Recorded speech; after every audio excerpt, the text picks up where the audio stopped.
Europe 1. Le grand direct des médias avec Thomas Joubert. Et maintenant l'heure de notre débat des spécialistes. On va passer en revue toute l'actualité médiatique du moment. Vous connaissez le rendez-vous, on le fait de temps en temps avec des auditeurs d'Europe 1. Mais aujourd'hui, c'est le retour de nos journalistes médias préférés. J'accueille Astrid Delarue de Télécabsat Hebdo. Bonjour. Bonjour. Magali Vogel est avec nous, journaliste à Téléstar et Télépoche. Bonjour Magali. Bonjour. Et Michael Zolto-Broda, journaliste média au Parisien aujourd'hui en France. Bonjour. Bonjour à tous. Alors j'aimerais qu'on revienne pour commencer sur cette nouvelle stratégie des chaînes qu'on observe en ce moment. Elles lancent des émissions mais pour quelques semaines ou quelques jours seulement. En ce moment on a par exemple Les Français ont du génie de Valérie Damido à TF1 à 17h sur TF1 qui s'arrête là à la fin de la semaine. M6 a lancé Ma mère cuisine mieux que la tienne également, mais on sait que l'émission va s'arrêter aussi dans 3 semaines. On comprend pas très bien pourquoi lancer une émission pour l'arrêter 3 semaines après. Michael Zolto-Broda. Déjà, en fait, on voit qu'il y a un contexte particulier. Les chaînes sont assez frileuses. L'audience n'est pas forcément au rendez-vous. Ils lancent plein de nouveautés, mais ça marche pas trop. C'est aussi l'occasion de tester en fait. Et comme ça marche pas, on en met une à la place, ou alors on fait des améliorations. Ça permet de tester plein de choses, et c'est plutôt une bonne chose. On fait des tests en direct en fait, Magali. Oui, alors moi je pense déjà que le téléspectateur est complètement perdu parce que la grille change tous les mois. Voilà, on n'a plus de rendez-vous fixe. Déjà, on teste beaucoup d'émissions de cuisine. Alors ça, je pense que voilà, ça a lassé les gens. Chef à l'oreille, là, on l'a vu sur France 2 avec Élodie Gossuin, remplacé quelques semaines plus tard par Chérie, c'est moi le chef qu'on voit en ce moment. Voilà, qui fait pas des audiences formidables non plus. La dernière, là mardi, ils ont fait 400 000 téléspectateurs. En fait, ils laissent même pas le temps au programme de s'installer, que déjà il est chance parce qu'ils ont tellement peur de se planter, ils courent tellement à l'audience que du coup ils arrêtent. Mais je pense que le téléspectateur décroche. Mais ils espèrent qu'une émission se détache plus qu'une autre. Par exemple M6 là, le midi ils font Ma mère cuisine mieux que la tienne, et dans 3 semaines ils changent pour mettre un talk show avec Norbert Tarrer. Ils vont comparer les audiences, ils vont voir ce qui a le mieux marché pour continuer. C'est ça la stratégie? Sans doute, mais après ils veulent pas effectivement prendre le risque de s'enfoncer, de constater qu'il y a une mauvaise audience, que le téléspectateur a déserté, mais de toute façon, c'est à force, on voit des chaînes qui tâtonnent, qui savent pas où elles vont, qui savent plus quoi présenter, qui sortent peut-être des idées du tiroir, etc. Il y a un constat, Thomas, pardon. Non, je t'en prie. Allez-y, Michael. Citez-moi une émission, une nouveauté cette année qui a marché. Il y en a pas beaucoup. J'en ai pas trouvé. Non, c'est vrai. C'est encore plus criant avec France 2, effectivement, qui revient un petit peu toujours, mais c'est quand même celle sur qui c'est le plus criant, avec les après-midi et l'Access, qui d'abord arrête Amanda, qui ensuite laisse quand même un petit peu de marge à Actuality pour continuer, qui finalement l'arrête, qui garde le message de Thomas VDB, Mathieu Madénian, et puis qui 2 heures avant les programmes, qui remet Olivier Mine, qui pose du parent en mode d'emploi par petites pincées comme ça pour combler un petit peu les vides. On a du mal à comprendre en fait. Voilà, et pendant ce temps-là, on a des séries sur les chaînes de la TNT qui continuent de bien fonctionner, Urgence, Colombo, etc. Et qui font des très belles audiences. Finalement, c'est là que les téléspectateurs vont. Allez, on va passer à notre deuxième sujet. Les audiences de Top Chef sont un petit peu décevantes cette saison. Hier soir, aux environs de 2,5 millions de téléspectateurs. C'est moins que les saisons précédentes. Ça y est, le programme est usé, Michael Zolto-Broda. Alors moi déjà, je trouve que c'est la meilleure saison. L'effet brigade, il y a un décalage entre l'audience réelle et M6. On sait très bien que là, ils ont décidé de communiquer à fond sur les audiences consolidées. C'est à J+7 avec le replay. Et surtout, ça a changé de jour aussi. C'était le lundi avant. Et voilà, grosse prise de risque parce qu'en fait, ils sont en face de Grey's Anatomy qui, sur les ménagères, les femmes de moins de 50 ans, font un carton. C'est plus de 40%. Ils arrivent quand même à faire 20% en face. Pour M6, c'est très bien. Donc la saison de Top Chef n'est pas ratée. Non, pas du tout. Pour M6, pas du tout. En plus, ils travaillent déjà sur la prochaine saison. Comme disait Michael, effectivement, sur les ménagères, ils sont à plus 20% de part de marché. C'est leur cœur de cible.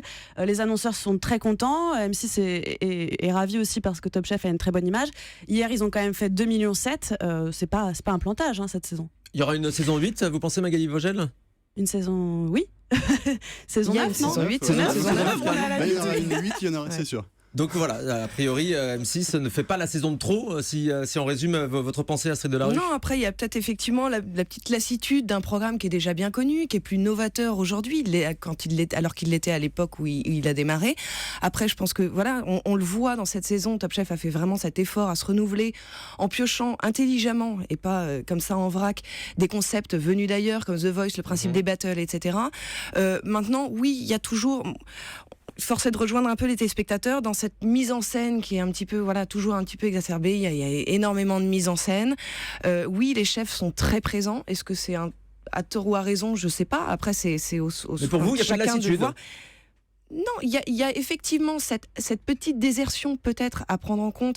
Les fidèles restent. On aime Top Chef. Maintenant, oui, c'est peut-être pour ça qu'il y a un petit peu comme moins Mickaël Zolto-Broda. Voilà, il y a un petit peu Allez, moins. on va rester sur M6 qui songe à relancer la nouvelle star qui avait été un grand succès à l'époque. Des artistes sont approchés en ce moment, visiblement. Mais franchement, est-ce qu'on a vraiment envie de revoir Nouvelle Star, Mickaël Zolto-Broda? Chiche, pourquoi pas. Après, il faut qu'il fasse un coup. Là, j'ai lu peut-être qu'il voulait reconstituer le jury historique. C'est pas forcément la bonne idée. Pour un clin d'œil, c'est très bien. Marianne James, en fait, Davatia, Manu Katché, André Manoukian. Voilà, moi je serai le patron d'M6. Comme pour l'Euro, je sortirai mon carnet de chèques et j'engagerai des Sardou, des Patricia Cass, des vrais. Ils ne veulent pas. On des sait très bien vedettes. que les grands artistes ne veulent pas participer à ces télécrochets. Bah, si on rajoute un 0 au contrat, peut-être que déjà ça fera changer certains. Ouais, on verra ça. Astrid Delarue, le Moi, je retour de trouve Nouvelle très Star, vous y dangereux croyez? très risqué de reprendre un concept qui a lassé les gens. Je me souviens, Jean-Pierre Foucault le disait à votre antenne lundi, en parlant de Sacré C'est Soirée, ça, oui, je ne crois. pas faire du neuf C'est- avec du vieux. Oui, c'est jamais très concluant de ressusciter les programmes dont les gens se sont lassés, surtout si on essaye de les caler vraiment sur ce qu'ils étaient avant, sans effectivement apporter réellement Et puis la Nouvelle Star a du quand même neuf. été très abîmée par la version D8 C8 Mais quand qui même, l'a- l'année dernière. Qui l'a vu? Bah, personne. 850 000 C'est vrai. téléspectateurs. Moi, Mais l'émission du coup elle a encore un avenir, c'est ma question. Bah, c'est un peu le débat qu'on avait avec France 2 M6 et les émissions de cuisine. Enfin, faire revenir un programme qui a fonctionné, qui s'est quand même cassé un peu la figure. C'est juste qu'on n'arrive pas à trouver des nouveaux rendez-vous qui fonctionnent. On a peur, on essaye de faire du neuf avec du vieux, surfer sur la nostalgie, revoir les anciens jurys avec Marianne James et autres. Moi, j'y crois pas trop. Après, effectivement, oui, si ils sortent leur carnet de chèques et qu'ils embauchent Jean-Jacques Goldman, ça peut fonctionner. Ouais. Ah bah ça, à mon avis, c'est pas demain la veille. Alors ça, c'est une création, c'est The Wall sur TF1 qui a été lancé en grande pompe à 19h avec Christophe de Chavannes. Ça a très bien démarré, 5 400 000 téléspectateurs. Ces derniers jours, c'est un petit peu retombé. On est plus aux environs de 3 600 000, 3 800 000 téléspectateurs. Ça fait quand même 2 millions en moins. Est-ce qu'il y a un signe d'inquiétude autour de cette émission, Mickaël? Ah, mais déjà, Mea Culpa, c'est quand même une réussite parce qu'ils ont fait un très fort lancement. Là, ils sont largement au-dessus de Money Drop, qui était le programme avant, surtout en ménagère. Money Drop était en femme responsable des achats. Ils étaient à 13-14. Là, ils sont autour de 18-20. C'est très bien pour TF1. Maintenant, il leur manque. J'attends le mai. Ah oui, parce qu'il leur manque le côté divertissement qu'on attend à 19h. Sur une émission, ça marche très bien. En quotidienne, c'est un peu dur pour le téléspectateur.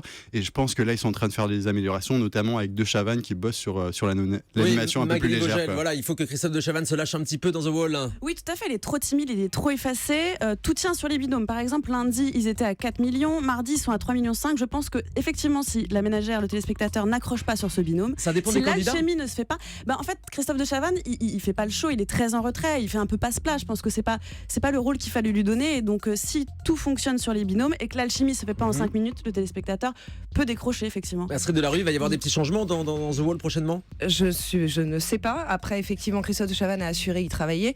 Maintenant, je pense qu'effectivement, s'il n'est pas assez présent, il est indispensable. Un autre animateur qui n'aurait pas été aussi apprécié sur ce concept novateur pour faire accepter un concept aussi novateur, ça n'aurait peut-être pas aussi bien marché. Ça n'aurait peut-être pas aussi bien marché. Et pour moi, il Exactement. s'installe, il marche aussi bien que Money Drop, tout va bien. Allez, on se retrouve dans un instant sur Europe.